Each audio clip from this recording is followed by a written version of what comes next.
All right, guys, we are live, episode 99 of the Shooter's Mindset. Thank you guys for joining us here. I'm very excited about this show. We got our first, national champion. She just won a national title. Our first archer on the show. So, I'm not even going to play like I really, really know about this game because I don't. So I might say something a little stupid here and there. I'm sure Christine will correct me, but I just don't know the game like I do shooting. Co-host of the day is Jennifer Seymour, who knows a lot about archery. No, I don't. I know about as much as you know. Yeah, we're going through some rough days, both of us, man. I tell you what, I'm glad the show happened, though, because it wasn't looking like that about 2 hours ago. But we got it here, and our guest, the guest everybody's here to see today, and that's Christine Harrelson. How you doing, Christine? Doing great, thanks. Thanks for having me. It's awesome to have you here. You got you got a extremely supportive husband, man. I gotta say that dude's like your number one fan. He Seriously. is. It must be an awesome feeling, you know. Oh, it is. I honestly, I wouldn't be here if it wasn't for him. He was the person who saw me shoot for the first time. We're both competitive. I'm not sure if he's giving you some background on him, but he's been an athlete, a competitive athlete all his life. He started karate when he was 5 years old. He is a national champion. He has also competed in IDPA, so he has got a competitor's mind, and he's a very, very focused and driven person. Well, I think he'd probably also say that he kind of fancies himself as someone who recognizes talent in other people, and when he does, he is just all on board to support anyone who really wants to pursue their dreams. So whatever that talent is, and he and I, honestly, it started because we were in the backyard. And I shot the bow, he shot the bow, I was better than him, and I was finally better than him at something. We would shoot pistols and rifles, out at the range and stuff together, and we're always competing against each other. We're that type of people is all. And finally, I had him, and he wasn't going to let me just waste that talent, I guess. That's awesome. I mean, I think we all can use a Chad, right? Jen, I mean, everybody can use a Chad. Chad? All right. Enough of that. I'm sure we'll hit the chat a little bit later on the show again. But the show sponsors here. Fort Mill Munitions. That's teamfmm.com for all your handgun ammunitions needs. 389, 40, 45. They have it all, so go check them out. Also, Brett Russo over at Blade Tech Industries. If you're looking for holster gear, belts, AR accessories, they have it all at bladetechindustries.com. So go check them out also. Q&A reminder, there's a Q&A in the bottom left-hand corner of your screen. If you guys are new to the show, you can click that. It'll open up like a separate window, and you can ask any question to Christine or to me or Jen, whatever you want to ask there, you can get it done. Or also there's going to be a post going up on the Shooter's Mindset Facebook page where you can do the same. Just post your comments below on what you want to ask, and we'll get it to Christine throughout the show. All right, also, a quick reminder on the Shooter's Mindset app. If you haven't downloaded it, this show would be live probably like an hour after we shut it down, so it'll upload directly to the Apple app and the Android app, and it'll be all there so you can watch mobilely. So take advantage and download it. It really helps. All right, there we go. We got the Q&A. Jennifer, what's going on with you? Anything new? I know your day was kind of rough, so was mine, but anything else happened this week as far as shooting stuff? I haven't shot anything all week because I've been at work for the past 7 days. So I'm finally off tomorrow. I'm going to go shoot this weekend. I don't have a match, but I'm going to go practice and burn up some stages that I set up just to relieve stress, if nothing else. You practicing with all three guns, or those particular drills you're going after here? I don't know yet. I haven't decided yet what I want to. I don't know. I'll see. I got to clean all three. I really need to clean all three, and we'll go from there. I'll see what I feel like shooting when I get there. Okay, there you go. I wish I had the ammo to burn it down with you, but not to, probably this weekend. This Saturday is a local match, so I'll go do that. But Christine, for those who are unfamiliar with you and obviously the game of archery, can you tell us a little bit more about yourself and your journey to become like a pro archer and compete in this? Yeah, sure. I'm really a late bloomer. Kind of a testament to you never know. It's never too late. I'm 39, going on 40 now, and I picked up a bow for the first time about 3 years ago. In fact, last month was 3 years for me. And I picked it up because we had a problem with predators. My husband and I lived out in the country, and we had chickens, and we shot predators with guns in our yard. Well, we moved into the city limits, and the reason why I first picked up a bow is to get rid of the predator problem that we then had inside the city limits. So if we ever picked up one of our guns, that would be the last time we'd both be in jail. So I looked for a legal way to kill predators, and that was with a bow. And that's really what got me started, was just trying to kill some foxes and opossums and raccoons in the backyard. It was almost like a kid thing I had with a slingshot. You know what I mean? I don't Oh, know. yeah. You know, just let's go back there and let's see what happens. Man, I really hit that bird that far away. Let's do it with a bow. You know what I mean? And just And you know what? It just escalated. You know, it's just that same thing. It's backyard, something you do in the backyard. You've got a mission, and it's fun. And you're like, well, if I could hit that, what else could I hit? Well, let's try this, and let's try this. And that's how it was for me.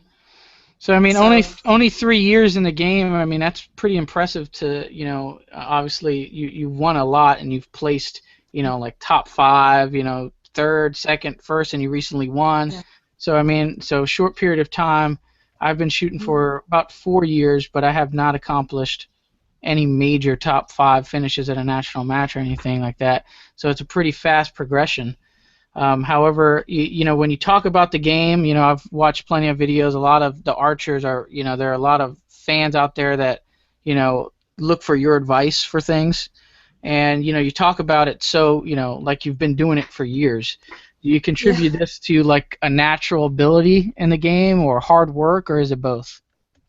It always has to be both. It starts with a little bit of natural talent. I was certainly blessed to start out above average. I had more skill than the average shooter starting out, especially for someone who didn't start doing it when they were a child.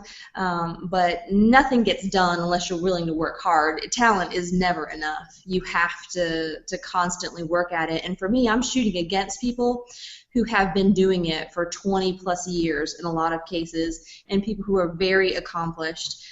They know the sport inside and out, and I always said from the beginning that I can never get as much experience as my competitors, but I can't outwork them. That's all I've got, is the willingness to work hard every day at it. Here you go. And I mean, what, because we always kind of debate this kind of in shooting world, is what makes you a pro. Like what makes you a pro shooter, and some people's opinions is when you make a living out of that. Yeah. Not necessarily everybody's opinion, but what really makes you a pro archer?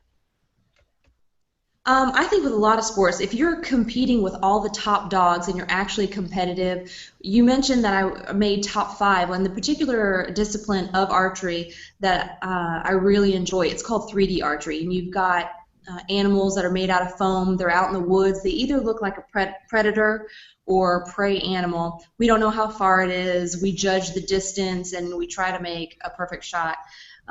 In that sport, after you've shot for 2 days, 20 targets on day 1, 20 targets on day 2, there is a shoot down. And all the top 5 pros, you have a senior pro class, an open pro class, which is men, and then you have women's pro. We do not compete against each other. We're in our own divisions, just like in shooting, I would imagine. So making the shoot down is a huge accomplishment. So for me, that was like, that's the deal right there. And tell me your original question, because I went on my crazy tangent on the sport.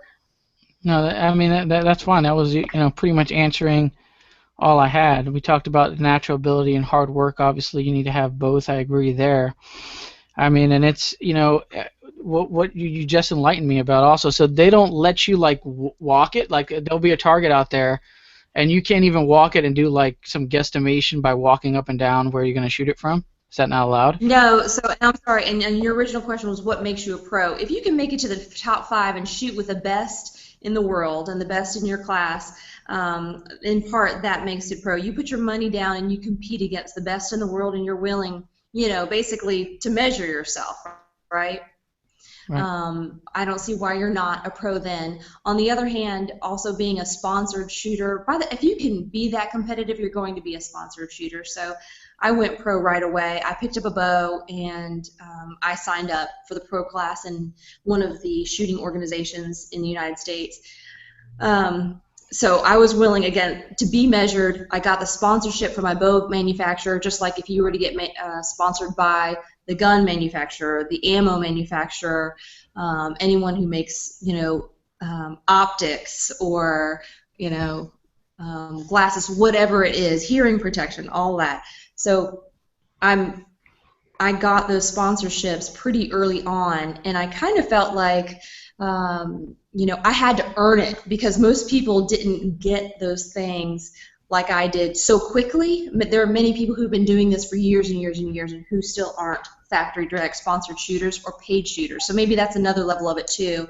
You have people who are sponsored regionally, and then you have a select few. There's a handful for each major manufacturer, bow manufacturer. I'm sponsored by PSE Archery.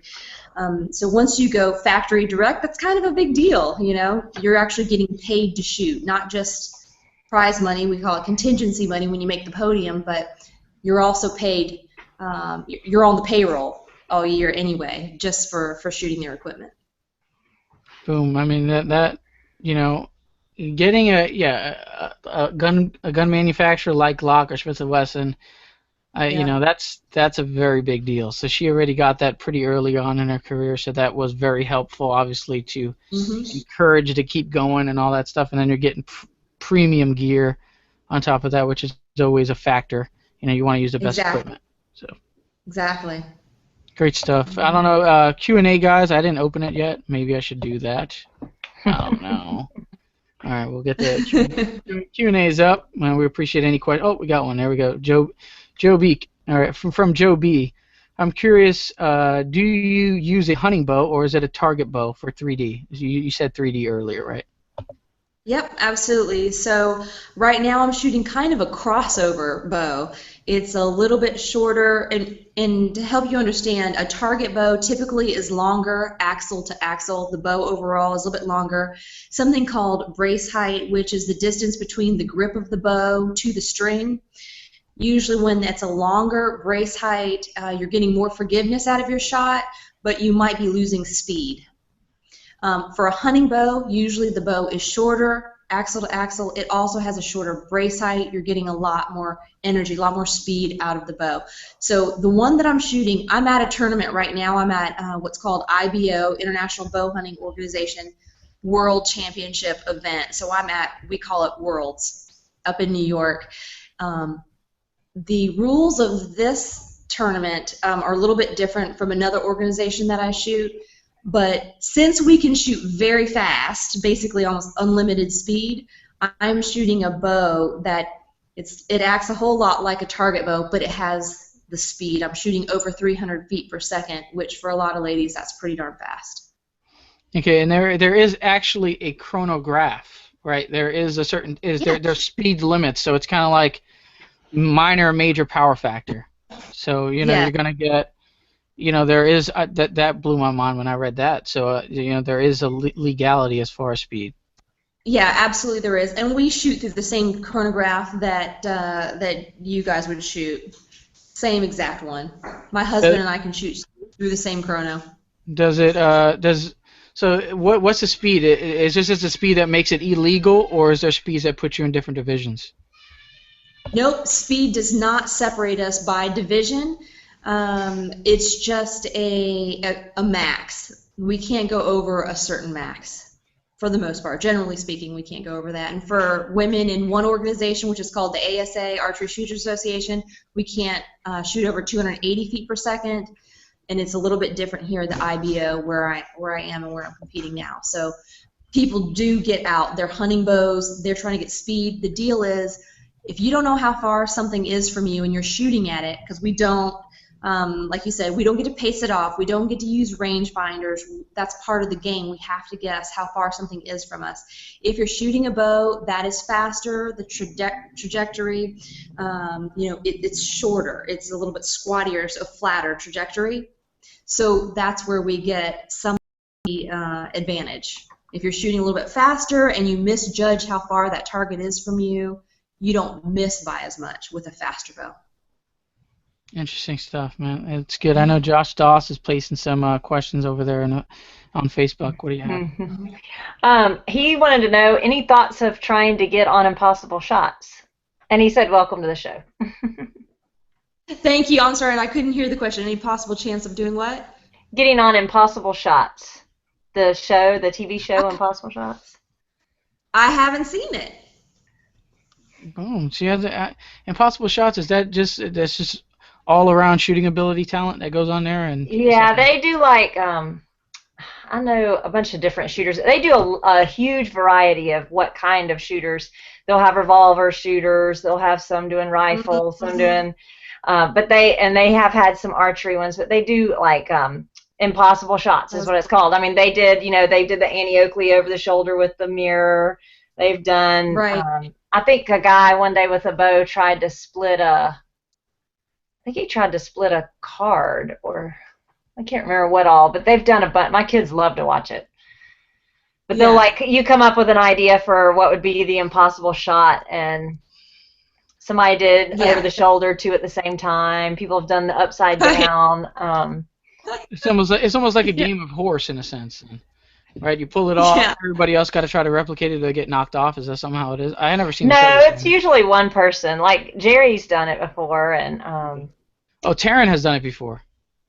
I think he has, yeah. So they just have like each show I think has two shooters, and they're not competing against each other. It's just like this segment and that segment. So, like if you were the first shooter, then you would have this impossible shot, and it shows them trying to make it. And I think Julie Globe one time shot birthday candles out or something on a cake. Okay, yeah, that's Shooting USA puts that on. Now I know it. Now it's hit. What did it do? What did who do? What did Taryn do? I don't remember. I don't know if I saw that one. Taryn did a draw and fire at 3 targets from the hip. So it's boom, boom, boom. How fast did he do it? It was pretty nuts. I don't know the time. He is. I've seen plenty of YouTube videos. He'll give John Wayne and Clint Eastwood a run for their money.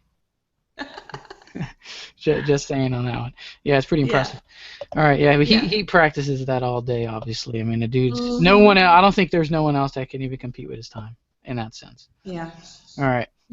Obviously, action shooting sports. We talk a lot about dry fire, and what is an archer's dry fire like? Is there even a dry fire, or is this a lot of live fire training? It's almost all live fire training for the most part. Now, there are certain mechanical releases. We hold a release in our hand and hook that release onto the string. There's a little loop. It's called a D-loop. And that's how we draw the bow back. So this is for compound shooters, and that's the kind of bow that I shoot, and the kind of competition I do is compound archery. So on that release that I shoot, I'm also sponsored by a company called Stan, or Stanislavski Archery Products. They have a device where you can prevent the release from going, even though you pulled the trigger, and it'll just click, and it doesn't release the arrow. You draw an arrow back and everything, and it'll click. And you can practice that if you need to. There would be specific reasons why you would have to do that. If someone has target panic, for example, and you're concerned about trying to be as steady and not anticipate the shot, and you don't want to have to actually take the shot, or if you're just training to get better by using this particular mechanical device, you might do that. But honestly, where it's at in general, instead of dry firing, is visualization. Standing around, thinking about shooting. Boom, there we go. Go for it. I was going to say that might sound silly to a lot of people, but anyone who is a professional in a sport has got to use some kind of mental rehearsal or visualization to become better. I mean, you just have to do it. So I may only physically shoot a couple of hours a day, 4-6 hours a day, but I am thinking about shooting when I drive, when I'm sitting around, and every time of day I'm shooting. I'm constantly shooting. I see it in first person, I can see it in second person, and everything. I see myself shooting from the outside. I'm behind the bow, doing certain things. So I liken that to dry firing more than just hearing the click, you know. Yeah, that's totally related to shooting sports in pretty much every sense. So I Yeah. mean, everybody has their own little slight different routine, but when it comes to walking a stage, I mean, you see Yep. people that close their eyes and they're just like in the zone. You know what I mean? The Yep. visualization of the stage. They played that stage in their head 10 times Yep. before they even got up there. So it's almost Absolutely. obviously it's muscle memory at that point. Boom, boom, boom, boom, boom. You know where Yep. everything is. That's it. Mhm. There you go. Lots on Mhm. Facebook. What do you have? Well, Joshua Doss has a lot of questions, and we have a couple other people too. Let's see. I'll hit some of Josh's, and then I'll go to Tony Paul has some too. So, Josh wants to know if your husband's into archery, if you have any interest in Japanese archery, and what do you do Mhm. for fun outside of archery? As far as I know, there isn't anything else outside of archery, but my husband does not shoot at all. He only shoots guns, and I attend his matches, you know, when he does IDPA. But he doesn't shoot a bow. I have tons of them. He can if he wants to. It absolutely, and I don't know, Jennifer, if you can identify with this or not, but he has gone with me to my tournaments, and it blows everyone's mind. They can't believe that my husband doesn't shoot, and he's just there to support me. They think he's the shooter, and Yeah, I'm same the here. little wife, which makes me want to vomit. No offense, but I sit back and just it's at this point it's funny, you know. Now, does he not It's shoot because you beat him? no, he is so you you need to meet my husband because that would be really funny. He's so okay with it, but he does it because he from the very beginning he just told me I think you have something special, like this is your thing, it's different, and he was saying he's supportive just doesn't quite, you know, paint enough of the picture. You know, he's just over the moon. Just like Anthony, I'm sure you've gotten a feel for Mm-hmm. where he is with it. But no, he doesn't shoot. He has his own things. He has been very successful and very competitive in other sports, MMA and karate, and again IDPA. He's that person in IDPA.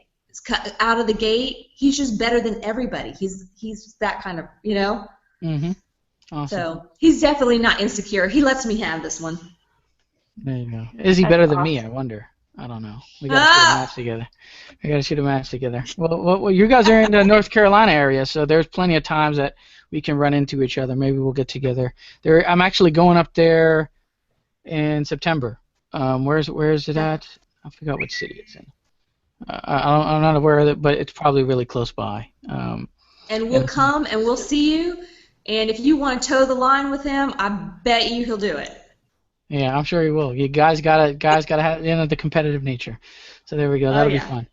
All right. Any more you want to hit on the Facebook? Tony Paul and those guys? Yeah, this is a great one from Tony Paul. It's a little more technical. He said he used to shoot his bow every day, but I became more than proficient. I was going to take the next step into 3D shooting, but never felt comfortable estimating yardage. What tips can you offer? And is it practice such as seeing a fence post, guessing the yardage, then counting it off, or do you just get a sense of what is what distance-wise?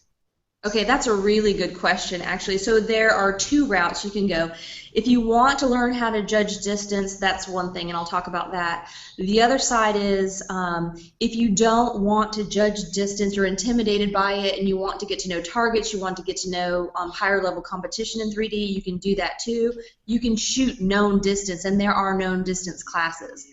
And that they don't have that at the IBO, but they do have it at the Archery Shooters Association. That's called the ASA. So you can shoot known distance classes, or if you want to learn how to judge distance, then yes, you can judge the ground, get a rangefinder and start judging the ground. You can start judging objects, but honestly, I think the most sort of bang for your buck or the most for your time, you have to buy the targets that you shoot at the competitions. So if you go the ASA route, they shoot Mackenzie targets. If you go IBO, they shoot Reinhardt targets. In my opinion, you need to be able to judge the things that you're going to shoot, when you're playing the game, because they know that small objects are going to range one way, large objects, whether it's black, whether it's a tan object, they all judge differently. So if you want to get better, you have to look at the targets that you're going to shoot and see them almost every day. You've got to do it regularly, in my opinion. That makes sense. I guess look at the size at the different distances of that target. Yeah. Yeah. Sorry, kid has to tell me goodnight. Oh. Right. Yeah. So I mean, and these, obviously these are animal silhouettes. Okay. These are, in the shape of a real animal, but it's not like put your shot there on the butt side of the animal and that's good. There's like a perfect shot zone. You know what I mean? Sure. It's almost like if you're hunting a deer or something like that. There's a spot where you want to hit him, where he's going to go down, and that's it. So this is that's exactly what these are. These are targets with a perfect hit zone, and if you get it, obviously there's a different scoring system in that kind of zone, but it's almost like a perfect shot. That's right. Almost everything. Exactly. So for the animals that you're seeing out there, like I said, they're either prey or they're a predator. So there are plenty of deer targets because you would hunt deer, for example. And then there's a kill zone. You've got anywhere in the target that you hit is going to be 5 points. You come in, you get into the lung area, that's 8 points. Get a little bit smaller, you've got sort of a heart/lung shot. You're rewarded for that, more points. And then the very smallest is the 12 ring within the 10 ring, and that's through normal play during 3D archery. But it comes from hunting and hunters getting better in the off season and keeping their skills, sharp. And that's really what 3D archery is just all about. Where it stems from is hunting. There you go. And we talked a little bit about this, but do you have some sort of mental rehearsals to help you prepare for a tournament? Hey, there's a tournament coming up in, I don't know, 6 months or 3 months or something like that. Is there there's some shooters that will eat a certain way. Like they'll start eating a certain way. They'll start putting more rounds down range. So is there a particular routine you do before major? Do you step it up a notch? It never stops. I compete year-round, so there's no such thing really for me as an off-season. I compete and train and live the same way, basically from day to day. Last year, I tried for the first time. I worked with a nutritionist who got me on a special diet. I did a cleanse. I did a complete fast. I wanted to see how sugar and caffeine and dairy and even wheat were affecting the way that I was thinking and physically how I was shooting. And I did find out some things. I realized that sugar and caffeine were hindering my ability. So I got off the caffeine. I cannot quit eating chocolate, so I do get caffeine in certain ways. But I think any shooter will understand, anyone who's into accuracy. You're trying to gain wherever you can, and diet is a huge way, and exercise is a huge way to get an advantage over other competitors, in my opinion. So I realized I had to cut the caffeine, for diet. As far as mental rehearsal goes, I'm always preparing. I know what tournament is coming up and what the environment looks like there. I do judge distance, so if I know that there are going to be pine trees, we're going to be in the woods, very tight pine trees, the lane from me to the target is going to be very tight. I guess you would normally want to overjudge how far away that target actually is. So if you look at something through a very tight tunnel, you think it's far away. So part of my training regimen leading up to that particular tournament is going to be specific. I'm going to try to replicate that environment, if that makes sense. Just like you guys have stages. If you know you're going to be shooting certain things, you train that way. You try to replicate it as closely as possible and train like you're going to compete. Sure. Absolutely. Are the competitions with archery, are they timed? Is it time versus accuracy, or is it just points that you, when you shoot the stage, how many points you get? How's that work? Yep. Okay, so that's where what you guys do and what I do, it deviates. We are not focused on time. We were not rewarded for time or lack of time it takes to shoot. In this case, for us, it's all about accuracy. We do have a limit to how long we could be at the stake. So if you imagine almost like a golfer coming up, to the tee, well, once we get up to our tee, which is a stake, we only have, if you're the first shooter, you have generally it's 2 minutes to judge the target and make your shot. Anyone after that, we're usually in a foursome, so there'll be 4 of us per stake. We don't discuss the yardage, of course. The next person up will have 1 minute maximum. But again, you gain nothing by shooting faster, slower. You're just trying to hit the target for the most points. So you get to shoot 1 bow and that's it?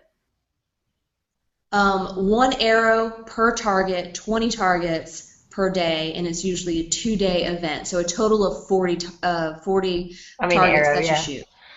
Yeah. There Yep. you go. There you You go. You only gotta have watch. one shot. You gotta watch. You gotta watch some of those videos on this stuff. Like, it's it's a lot different, but you could tell like everybody in that thing is so focused on this thing. There's like no time for anything else.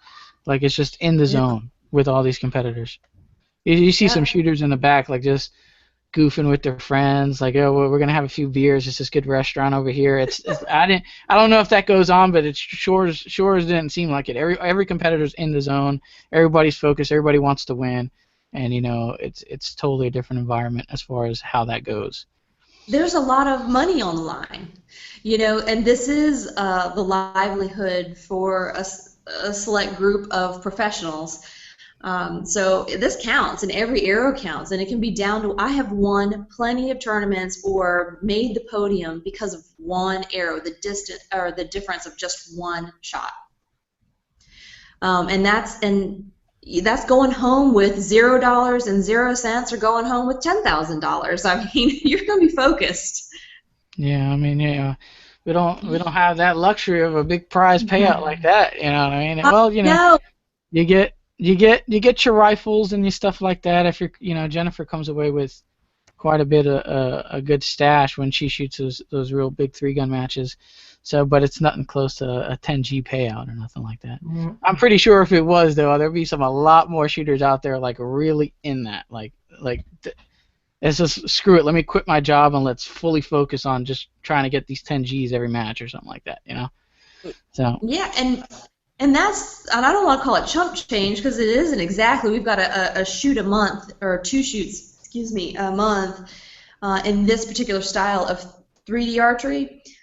So if I'm talking about women's money, and there's a lot of iniquity which I won't even try to talk about, but the guys are making more, in most cases, more than double what women make.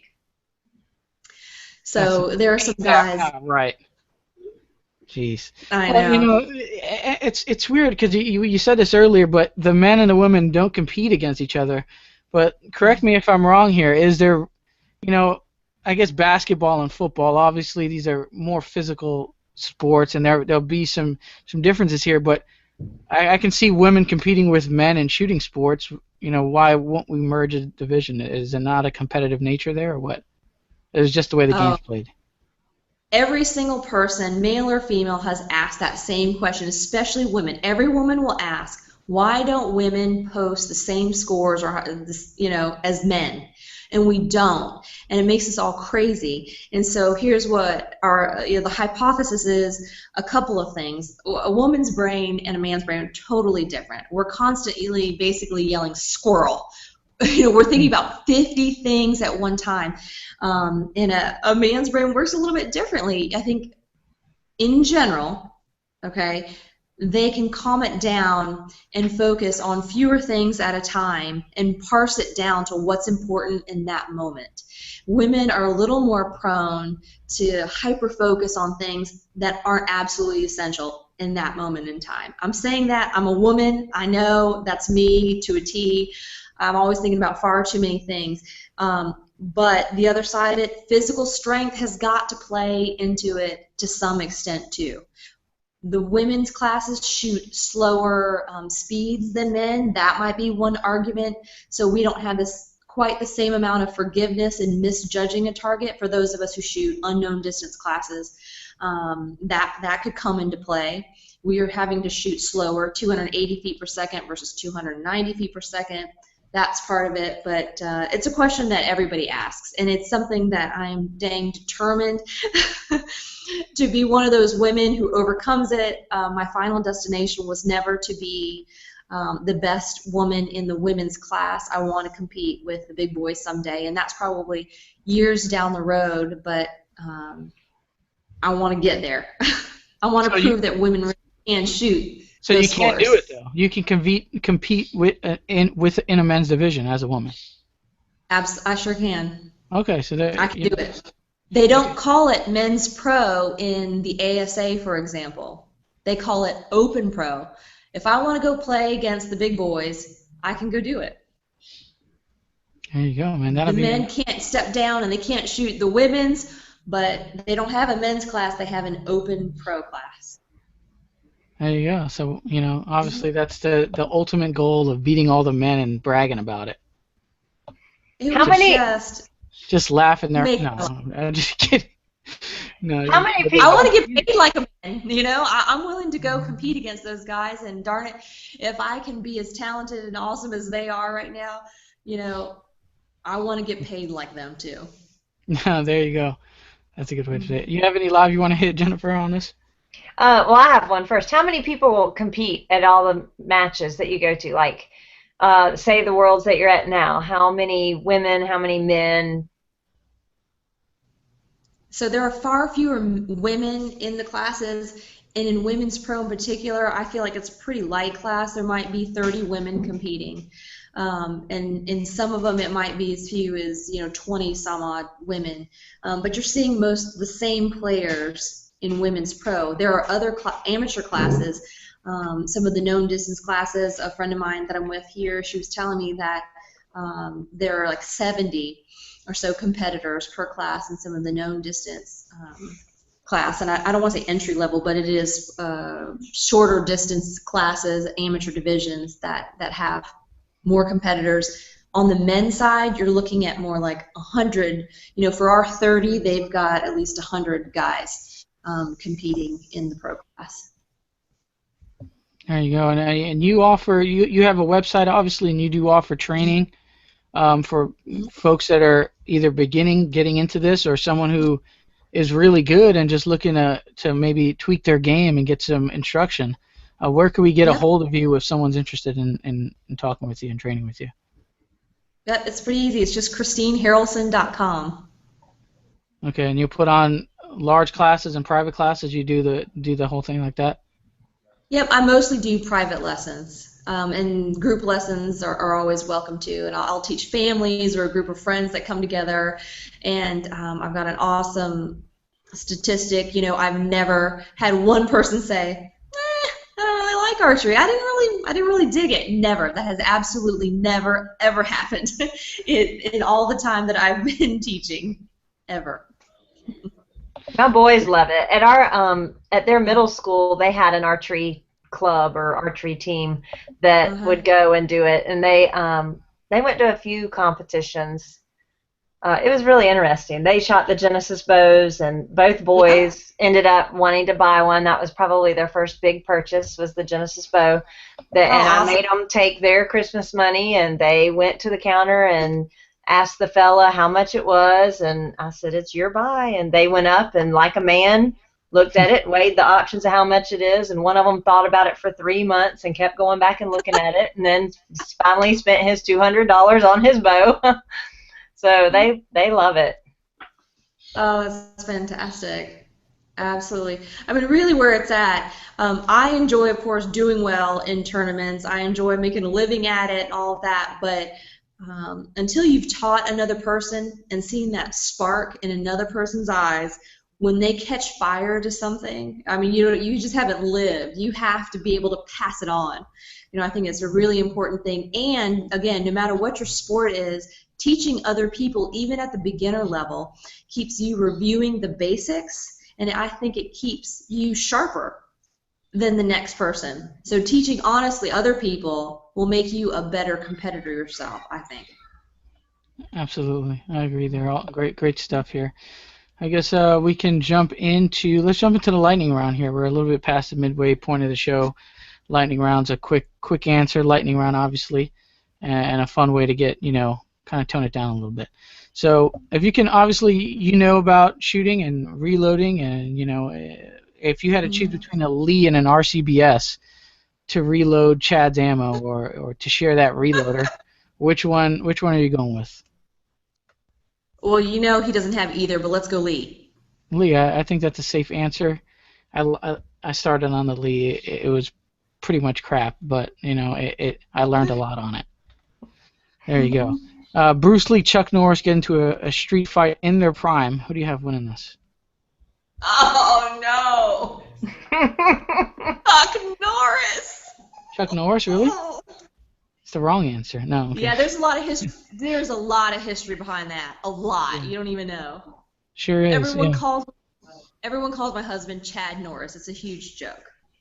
There you go. And so you're picking Chuck. Chuck. I mean, it's too much. We can go on about it, but a lot of people think Chuck would beat Bruce Lee, and I think Chuck himself thinks he'll beat Bruce Lee. So there you go. Do you think so? I don't know. The legend yeah, does, but I don't know, but it's almost like asking a competitor, like yourself. You know what I mean? Can you beat this individual? You're probably not going to say no because it's kind of a mental psych. Yeah. You don't want to put that like, no, I just can't beat that person. It's not going to happen. Don't worry about it. I don't think men really would go, especially someone of Chuck Norris's caliber, say that. You're he's right. Lose to Bruce Lee. Perfect there you point. Go. A little bit out of the lightning round, but there it is. 9mm or 45, everyday carry, all around use caliber. What are you going with? A 9mm. Yeah, that is the right answer. Even though there's no right and wrong answers, but that's the one I would go with, so it's all right. iPhone or Android? iPhone. That's the right answer too. I mean, we're on a roll here. Let's see. What do we got? Zombies are outside the front window there. Rifle, pistol, shotgun, or bow? Which one are you picking Go up with to the do? shotgun. Shotgun. Shotgun No bow. Yeah, the reloading isn't the fastest on the bow. It'll probably go through a few heads. It's like great for a lot of things. Yeah. If they were in like a line. Now, if they're at a distance, she'll be killing them with the bow because she can judge the distance and peg them. Yeah, there you go. If I've got a little bit of time to knock an arrow and keep firing, keep going, no problem. They're closing in on you. They're getting inside 20 yards. You better start to pump. Yeah. All right. What do we? Jesus, I did something with my lightning round here, but here it is. Chevy or Ford? Ford. Ford. That's a safe answer. Yeah, I agree there. Pepsi or Coke? Coke. Coke. Yeah, man. Boom, on the roll. Striker fire or hammer fire pistols? Striker. Yeah, I'm gonna. I don't know. I don't know how I feel about both. No. I shoot a striker fire. I've done so for 4 years, but I'm starting to get into the hammer fire guns. I don't know. You know how boys get bored? They get a toy, and then after a while they get bored?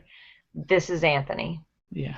He's like, I'm bored with my Glock. Maybe I need a 2011. Yeah, maybe I need to try one of those fancy guns. Well, whatever. I'm married to one. I'm familiar with your kind. Yeah. All right, and that'll do it for the lightning round. Jen, you have any quick ad? No, usually, pop in a quick lightning round. Nothing.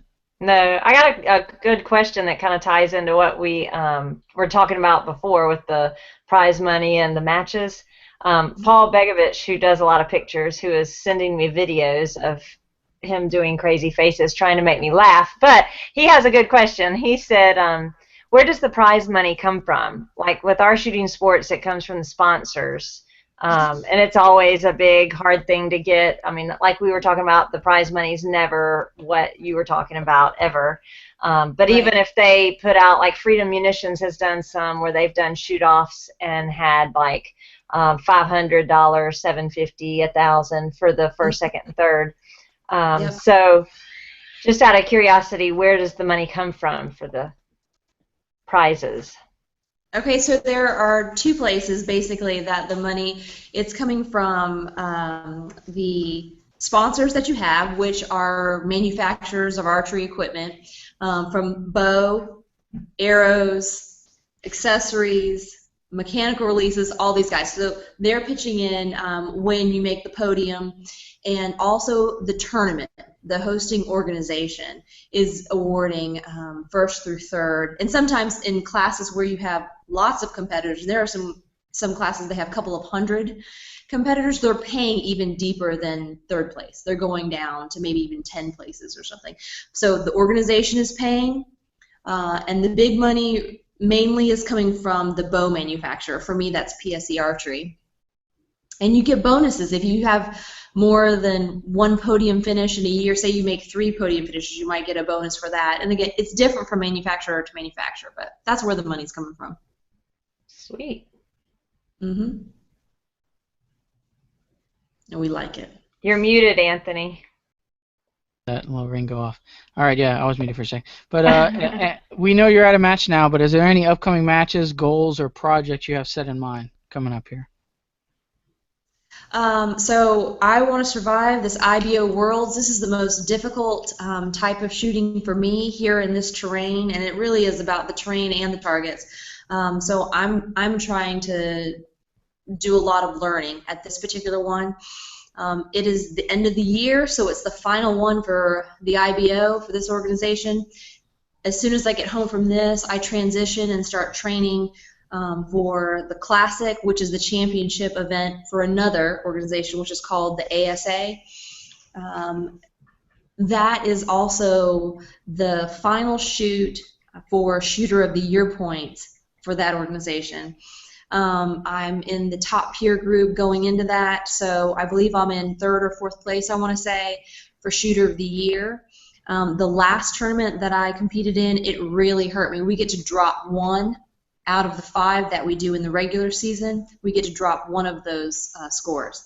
So I really need to drop something else. So I didn't do as well as I wanted in the last tournament. So that means I really have to do something spectacular in this last one to get on the podium. And that has always been one of my goals, is to earn Shooter of the Year. That would be a really big deal. Big deal. We hope you get it there. That'll be awesome. Thanks. Or we have one here.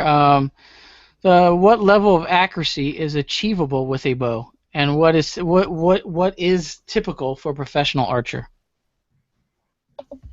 So there are different kinds of archery, and what we're talking about here is shooting something maybe that's around the highest scoring ring being quarter to $half size, depending what we're talking about, and you're shooting that circle or that scoring ring from up to 50 yards, right around 50 yards in the pro class, for example. So we're having to do that every tournament.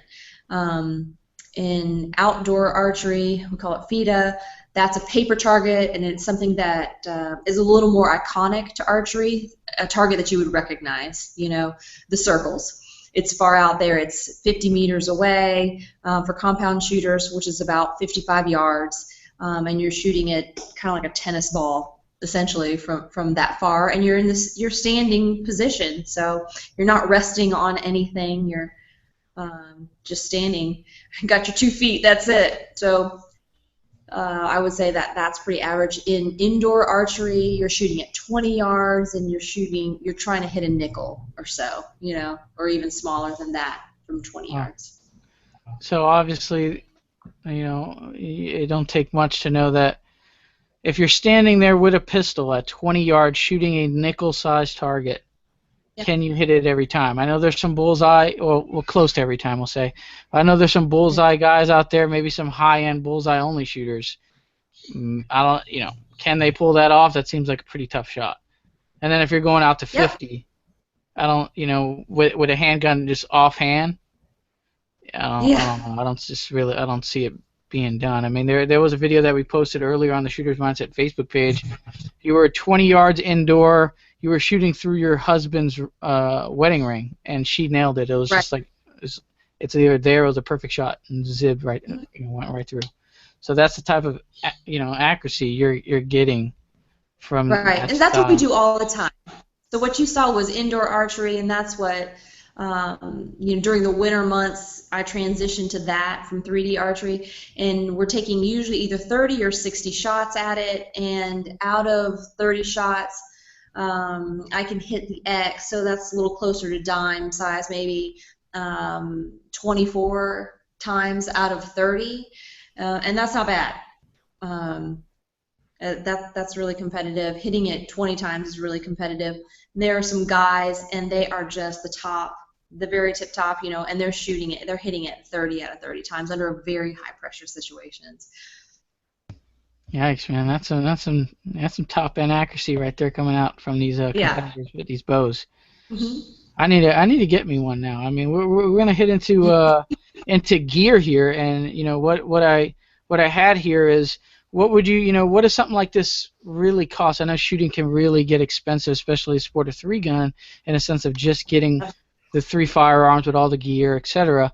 But if we're looking for beginners, I mean, what's a good beginner bow, and what does this really cost to really get hard into? Sure. So with compound bows, you're looking at the very entry level, probably around $400 for the bow itself. But again, it never ends with just a gun or just the bow. There's a lot more involved beyond that, and the shooter would need to buy a sight, an arrow rest, a release, and probably a dozen arrows. So, when you're really getting started, you can expect at a bare minimum to be realistically around $600 out the door for the first time getting set up. And that's with something with a very decent beginner level rig. There you go. That's not too shabby in a sense. Yeah. And then at the higher end, of course, where now you're absolutely addicted and you have to have the best of everything, you're looking a little more like a bare bow costing $1,300 or $1,400, and then you're adding a sight, that has a $100 piece of glass and a scope, and you've got a sight that's $500, and your arrows cost a couple $100 a dozen, and it just goes on and on. Here. We're talking cheap to get in this game, man. Shooting, I'll drop 3 G's on a pistol almost, and be hurting for a couple months, but we got the elite gear in a sense, So, and then obviously ammo isn't the cheapest thing in the world, a case of 1,000, and that goes, especially someone shooting at your level in shooting. I mean, 1,000 rounds is just a sneeze. You reuse your arrows, right? I use my arrows for a while. In 3D archery, they get busted up, but that's why you have an arrow sponsor, so thank God. That's what I was wondering. How long do they last you? They could last a while, but most people, you don't shoot them, when you're sponsored at least, you don't shoot them much more than a season. You kind of tend to go through them, but you could shoot them for years, technically, if you wanted to. The spine is what it's called, or the stiffness of the arrow starts to break down the more you shoot it. But I'd say people might shoot their arrows for a couple years max. Once you change your equipment, you're changing your arrows. It changes the tune altogether. So one little thing changes, new arrows. Well, let's sell a pistol or something. We'll get some elite archery gear, and then let's take a class or something. You know what I mean? Awesome. When you come up to North Carolina, Anthony, I'll put a PSE bow in your hands, and we'll get to shooting. I get quality equipment off the bat. Boom. There you go. Absolutely. That's awesome. Great stuff.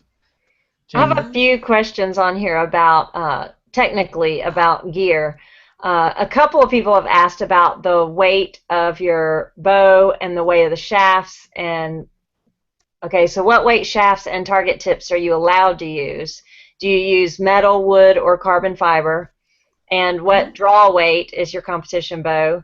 Tony Paul was saying that he keeps his at the lowest, which is 50 pounds, but he had a lot of trouble with long range and finding some accuracy with that, I guess.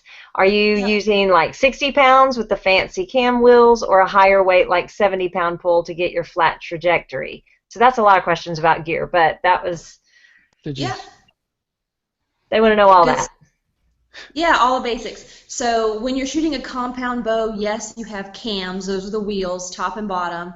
And what controls the draw weight are the limbs on the bow. I don't know if you want to see it. Let me grab something real quick. So the bow that I'm competing with this weekend, it's a PSE Decree HD. What's controlling the draw weight are the limbs. Okay, here are the cams, top, and you've got one on the bottom, right? And you've got these limbs, and they're usually around 10-pound increments. So if I said that I had 60-pound limbs, the maximum I get of draw weight is 60 pounds, and it can go all the way down to, say, 50 pounds. So what one of your followers was asking about, he's got 60-pound limbs, but he is letting those limbs out and shooting it at around 50 pounds. I shoot my tournament bows at 57 pounds-ish and about 60 pounds. Women are maxed out again in some cases that we can only shoot a 60-pound max.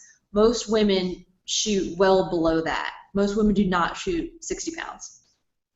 I'm a little different on that. As far as arrows go, I shoot carbon fiber arrows. They're very light. We measure the weight of the arrows in grains. So I've got a grain scale at home, and I do pay attention to how much my arrows weigh. In this particular type of tournament, we are limited in 5 grains per inch of our arrow length. So I have to be at least 300 grains to shoot a 60-pound draw. As far as point weight, I shoot a metal point. And as far as the weight of that, I'm not sure if there actually is a max or any restriction on how heavy your points can be, but there is a diameter maximum, and you can't shoot what we call over a 27. So anyone who's into archery will understand that the 27 is the largest shaft you can shoot. Did I miss something? Tell. I think that covered it all. Yeah, I think she nailed it there. I got one more, and I think we can wind it down. Let's go into the discount corner. If you guys have any gear related questions, be sure to plug them now, because we're going to run it down here shortly. So you want to get those questions in now. Quickly, discount corner. Try to save you guys some money today. Same as all the other times. I don't think we added a new one this week, but we have a couple lined up, so we will have some new ones in the future here. So tacticallife.net. That's if you use TSM10, all together. That gets you 10% off T-shirts, grips, and stickers over at tacticallife.net. Fort Mill Munitions, that's teamfmm.com, TSM5. All together will save you 5% off your ammo purchases. We have Dewey rods. You need to clean your equipment. You need the finest rods to do so. Check out deweyrods.com and use Cruz, that's CRUZ Rod 10 all together. That'll save you 10% off anything over at Dewey Rods. We have Terran Tactical Innovations.com. That's TSM10, saves you 10% off anything at Terran Tactical Innovations. I mean, they got a lot of new stuff coming out, and I got a couple sneak peek photos of some Glocks, and they're doing some real high-end stuff, so you need to save 10% over there at TTI. Tactical, that's TSM10, saves you 10% off anything at Tactical apparel, universal mounts, holsters, etc. Save you 10% over there. We have Samson Manufacturing, TSM10, saves you 10% off anything at samson-mfgpro.com.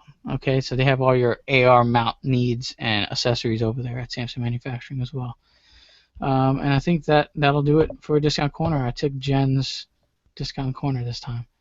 You sure did. Yeah, I have Standard Deviation Arms. I missed them. Standard Deviation Arms, TSM5, saves you 5% off any accessories, bullets, base pads, magwells. They got it all at Standard Deviation Arms. So go check them out. StandardDeviationArms.com. All right. Right. Any live that came in? Any more gear-related questions? I know there's kind of a lot when it comes to gear. Well, a couple of people are asking about injuries and how you prevent that with your shoulder. Is there anything you do with that many draws? I had 2 people actually ask about that. Absolutely. So we're obviously a dream for chiropractors and orthopedists because we tend to mess up our joints in our drawing or even our bow arm. So wrist, elbow, and shoulders. The sad thing is rest is the cure.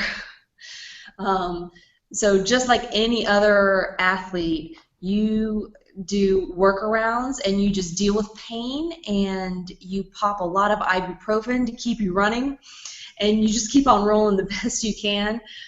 You wrap up, kinesiology, whatever tape, you're all taped up everywhere. I had to deal with last year some really bad elbow tendonitis. I had to switch which release I was shooting, and again, this will make sense to some archery folks, back tension versus shooting a button trigger. I had to switch, and now that I've switched to alleviate some of the pressure and the pain in my elbow, I can't go back to the first thing that I was shooting, so that kind of might change your shooting a little bit, but honestly, it's all about getting some rest when you can to try to fully recover is all. But yeah, joint, a lot of back, shoulder, elbow injury. Ben Gay sponsorship, Icy Hot sponsorship. Relieve this. BioFreeze. There you go. All right. We use BioFreeze. And again, ibuprofen. I really need a sponsorship from like Johnson & Johnson or something, or the maker of Advil. Yeah, you can get pretty much anything. Those dudes have their hands in everything, pretty much, Johnson & Johnson. So there we go. We got some. We hit a lot of great stuff. This was a really fun show. I don't know if we got any live. Let me see on my end. Oh, I didn't have it open again, but I know there was tons coming in. Let me see. No, I got one here. We'll take this last one here from Joe B. Well, I think we kind of answered this one. He said, what draw weight do you prefer for your bows? I know you talked a little bit about that earlier. Yep, and there's sort of purpose behind why you would shoot a particular draw weight or not. And for me, again, in 3D archery, speed is an advantage of sorts because you can flatten out the trajectory of your arrow. So I choose to shoot at my speed limit, which is around 280 feet per second in one of the organizations that I shoot. So PSE bows really are known for being a little bit faster than some of the competitors' bows overall.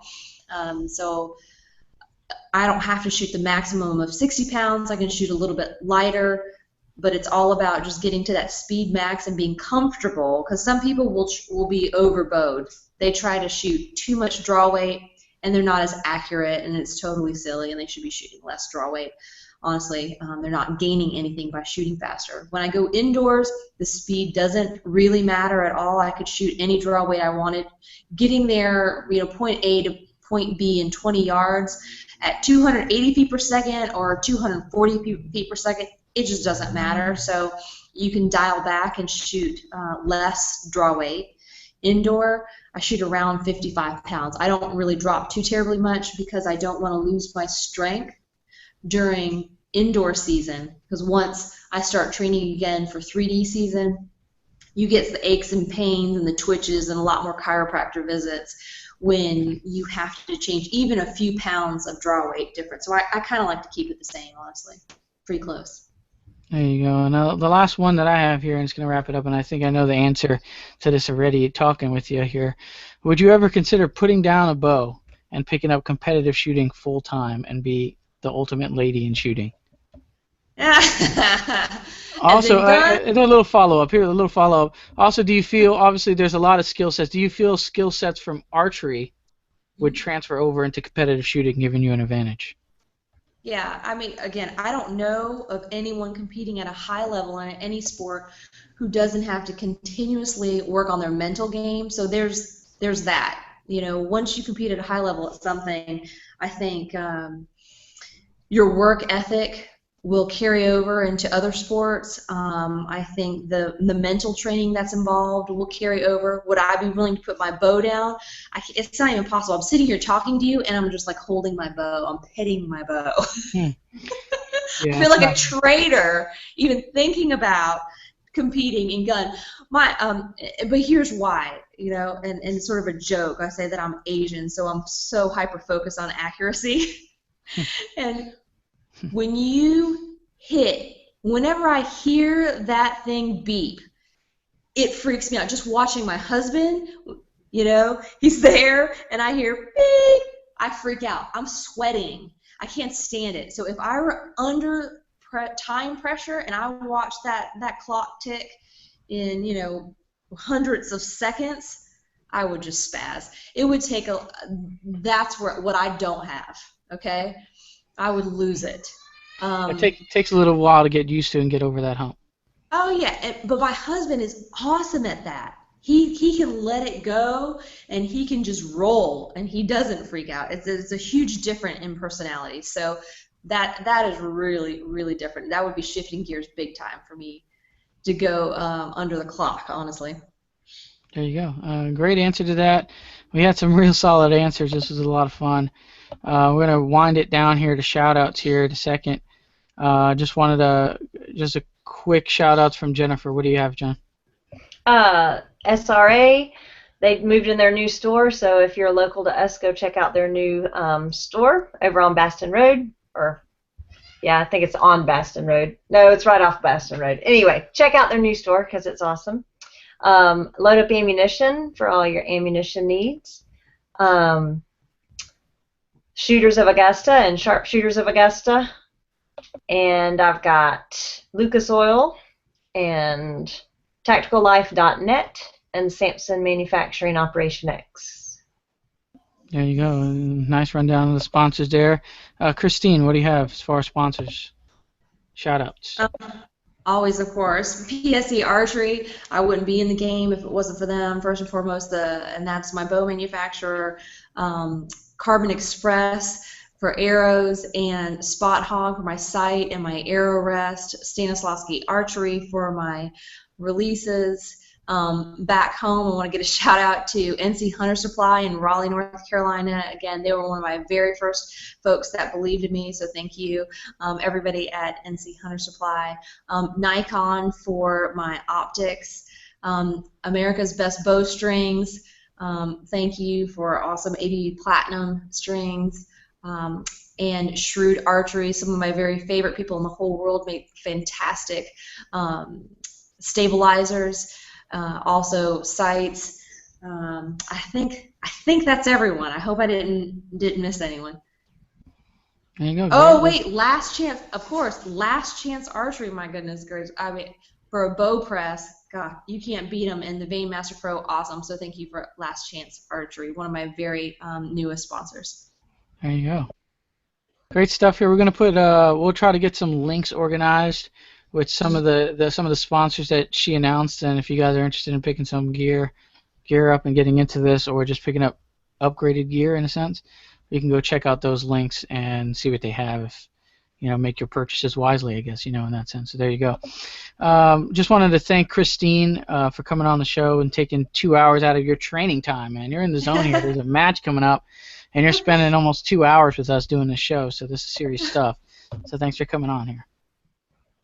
Oh, thank you for having me. I really appreciate it, guys. All right, we really appreciate you having on. Maybe we can do this when I learn a thing or two. Maybe we can do some more archers in the future here. So if you guys want to get on the Shooter's Mindset, you can always email me. That's shootersmindset@gmail.com. Shootersmindset@gmail.com. Reach out to me there. Below the screen there, you're going to see a subscribe button. Hit the subscribe button to get, every Wednesday at 9 p.m. Eastern, we're doing a new episode of the Shooter's Mindset with a great new guest. And it seems like most of the time we're having a great giveaway now. But episode 100 is coming up. We should have some great giveaway here. Giveaway winners from last week were Robert Eld and Kyle. I'll have these names posted on the Shooter's Mindset because I can't pronounce the last name of Kyle. Everybody knows Robert Eld.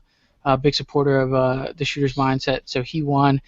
We had tons of Blade Tech gear, tack rack, great prize pack for that Robert just won. So great stuff there. Quick shout out to my end. Check out Christine's website. That's ChristineHarrelson.com. If you're looking for classes or just general knowledge on the game, you can probably go there. Her Facebook's also just type in her first and last name, and you'll find an athlete's page. You can, if there's a question that we missed here, you can probably get it to her on Facebook. I'm sure she'll pick it up. Absolutely. There we go. Quick shout out for me, Rise Armament, Carbon Arms, Rainier Ballistics for the finest projectiles out there. Dewey Rods, Techwear USA. You got to have a great looking jersey. Looking good's part of the game. All right, you need a Techwear USA jersey. Rand CLP, Snag Mag, and let's do Nate Square Tactical. All right, great folks. Consider them when you're looking for a holster. And that'll do it. That'll conclude episode 99 of the Shooter's Mindset. So thank you guys for joining us, Christine, Jennifer. Thanks for helping me out with this, and we'll talk.